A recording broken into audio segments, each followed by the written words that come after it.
जों नुहुरखायो जे एसटी स्टेटासखौ होयोब्ला माबा मोनसे जोंनि एसटीखौ बासायनो थाखाय जों माबा मोनसे राहा लामाखौ लाथारनांगौ बे जाथारगोन आरो बे जाथारनांगौबो जाहैगोन मानो होनोब्ला जानाखि जोंनि एसटी स्टेटासआवहाय जों स्टुडेन्टस हिसाबै दानि फरायनाय मुगायावहाय जों फरायलांनानैहाय उननि समावहाय जों जेबो जानाखि जोंनि एसटी स्टेटासआवहाय माखासे रिजार्भ सीट्सफोर थायो बेखौनो जों शेयार खालामबावनांगौ जायोब्ला जोंनि माखासे स्टुडेन्टस एबा जोंनि लाइमोनफ्रा गोबां बिपदआव गोग्लैहैनो हागौ बिनिखायनो जों बिनि थाखाय एसटी स्टेटास होयोब्लाबो जों माबा मोनसे राहा लामाखौ लाथारनांगौ जानानै फैगोन दिनैनि समावहाय जानाखि जों दिनैहाय प्रटेस्ट खालामनांगौ जादों जों बेंटल कलेज स्टुडेन्ट आं सासे दानि प्रेसिडेन्ट दा बेजोंनो लोगोसे जोंनि गेजेरावहाय दिनैहायनो प्रटेस्ट खालामनांगौनि जाहोनानो जाहैबाय दिनैहाय जानाखि जोंनि थामोनथा एबा जोंनि एसटी स्टेटास बेखौहाय गुबुन 6 कमिउनिटिस बिसोरनो होनो नागिरनायनि मेन जानाखि प्रटेस्ट बेखौ जों लानाय जादों मानो होनोब्ला जोंनि दिनैनि बे एसटी स्टेटास जानाखि दङ जोंनि ट्राइबेलफोर जों बेयावनो इसेग्राब गोजोननाय दंमोन नाथाय दिनैनि समाव बे जानाखि स्टेटासफोर बेखौहायनो जोंनिफ्राय बोखारनानै एबा जोंनि जानाखि दङ बेखौहायबो गुबुन 6 कमिउनिटिसनो होयोब्ला जोंनि बे जोंनि दानि प्रेजेन्ट ट्राइबेलफ्रा जोंनि फिउचारावहाय मा जाहैगोन बेखौ जों सानखांनानै गिखांनाय मोनदों आरो जों जानाखि स्टुडेन्टस जोंनि बेंटल कलेज स्टुडेन्टस ट्राइबेल जोंबो एसे गिखांनाय मोनदों मानो होनोब्ला दिनैनि समाव जों नुयो जोंनि माखासे जब अपरचुनिटि माखासे एडुकेशन लेभेलनि सायाव आरो माखासे गुबुन मोनथाय दङ एसटीआवहाय दा बेफोरो 6 कमिउनिटिसखौ एड खालामोब्ला बेफोरबो जोंनि थाखाय लासै लासै गोमालांगोन दानि जानाखि प्रेजेन्ट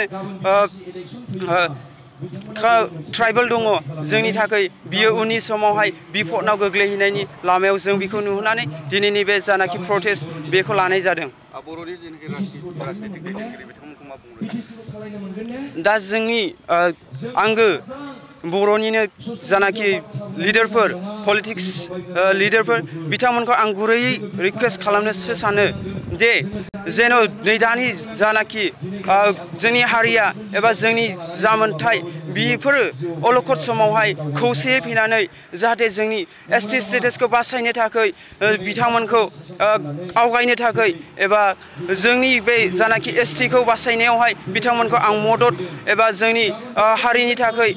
मदद होनो थाखाय आं गुरै खावलायहरनाय सानो राजनितिक दैदेनगिरिफ्रा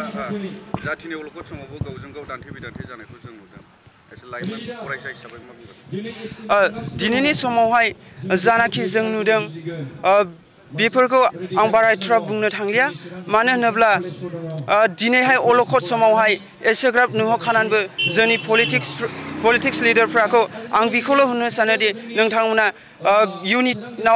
इउनिटियाव फैनांगौ आरो जोंनि बे हारिनि थाखाय खामानिखौ जानाखि अलखदनि समावहाय बासायनांगौ समावहाय नोंथांमोना जाहाथे मोजाङै गावसिनि गोसोखौ गुरै खालायनानैहाय हारिखौ बासायनायाव नोंथांमोना मदद होयो बेखौनो आं आसा खालामो गमामायै जुदि सरकारा मोनद' हारिनि जुदि एसटी स्टेटासखौ जुदि होयोब्ला लाइमोनफ्रा इयुनाव माबोरै